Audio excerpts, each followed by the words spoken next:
म्हणतोय की आज फक्त तुम्ही ट्रेलर बघितला, आता याच्यावर स्पष्टीकरण विरोधकांकडून येणं साहजिक आहे. आम्ही पण वाट पाहतो की ते काय स्पष्टीकरण देतात आणि आमचं जर चुकीचं असेल तर संबंधित नेत्याचे काय म्हणतात त्याला कॉल डिटेल्स काढावे.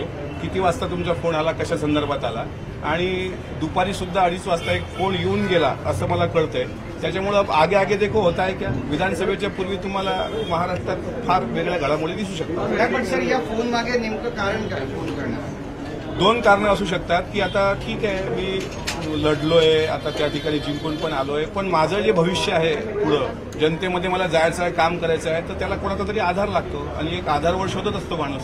त्यामुळे या फोनचं एवढंच सांगता येईल की दोन्ही अँगल आहेत की शेवटी पदरातही घ्या, झाली चूक अशा आहेत ना, 1-2 जण आहेत. मी आता नाही सांगत, पण हळूहळू सांगतो. विटकरी हे कोण आहेत? अजितदादाच्या बंगल्यावर एखाद्या ऑपरेटर कमी म्हणतोय नाही, मला माहित नाही ना, मग विचारलं पाहिजे अमोल विटकरी कोण आहे. अमोल विटकरी जर एखाद्या दादांच्या बंगल्यावर कुणाचा फोन आला, ह्याचं रेकॉर्ड कुणाकडे असू शकतं? ऑपरेटर का? म्हणून मी म्हणलो की ऑपरेटर आहेत का, मला माहित नाही कोण अमोल विटकरी. तर अमोल विटकरी हे मी काय एवढं कुठलं दिग्गज नाव कुठलं बघितलं नाही की जे ट्विट करू शकतं आणि त्याची दखल घ्यावं लागतं. दखल पात्र माणसाची दखल घ्यावी, त्याच्यामुळे दखल घ्यायच्या विषयातला येत नाही.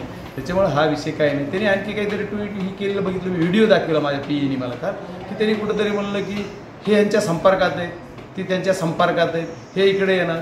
अरे संपर्कात राहिले कुणाच्या कोणा, हे इकडे येणार तिकडे. 8 खासदार आदरणीय शरदचंद्रजी पवार साहेबांचे निवडून आले आणि एखादा खासदार माझ्यासारखा कुणाच्या संपर्कात गेला, काय होईल?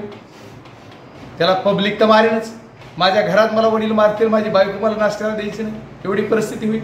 एवढंच नाही तर लॉ पॉईंटवर कुणाला येता येते कुणाच्या संपर्कात, तर ज्यांचा एखादा खासदार आहे त्याला आमच्या आदरणीय शरदचंद्रजी पवार साहेबांच्या संपर्कात येता येईल. आणि ह्यांच्यावर काय बोलायचे किंवा काय नाही, आदरणीय आमचे युवकाचे प्रदेशाध्यक्ष महबूबाईंनी सगळे डिटेल्स सांगितले, ते चांगलं बोलले. त्याच्यामुळे आता मी काय त्याच्यावर बोलावं प्रतिक्रिया, मी खासदार आहे, मी कुणावर बोललं पाहिजे की मी ठरवी. मला कुणाला काय राजकारण करायचं ते करू दे. विषय कुठं आहे की यांनी काय ट्विट केलं आणि त्याला काय उत्तर द्यायचं, त्याला उत्तर काय द्यायचं, कशामुळे द्यायचं उत्तर कशाला, ह्या विषयाला विनाकारण बगल देणे, विनाकारण कुठंतरी नेणे हा विषय वेगळा आहे. आदरणीय शरदचंद्रजी पवार साहेबाची जी ताकद या महाराष्ट्रात आहे, देशात आहे, देशानं बघितली, ते आदरणीय पवार साहेबाच्या विषयाच्या ताकदी कुणाला पचवता येईल म्हणून कुठंतरी संभ्रम निर्माण करायचं काम